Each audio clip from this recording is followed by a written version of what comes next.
Depuis ce matin, 6 heures GMT, le Soudan vit ses premières heures d'accalmie depuis près de 2 mois. La trêve d'une durée limitée de 24 heures seulement semble tenir le coup.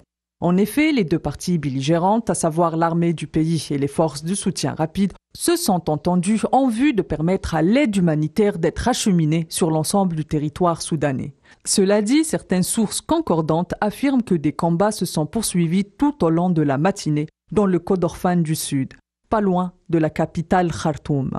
Comme à l'accoutumée depuis le début de ce conflit, l'information reste encore très distillée et les sources peu crédibles. Peu de révélations sont faites sur l'état des lieux, notamment concernant l'aide humanitaire et son efficacité, alors que les ONG ont tiré la sonnette d'alarme, craignant une crise humanitaire sans précédent dans le pays.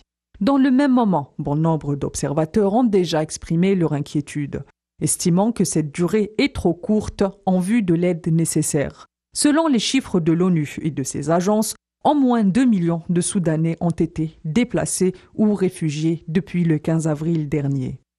Si cette nouvelle a créé la surprise, ce n'est pas pour rien. Depuis le début du conflit, plusieurs trêves ont été avortées et les deux camps se sont à chaque fois jetés mutuellement la responsabilité.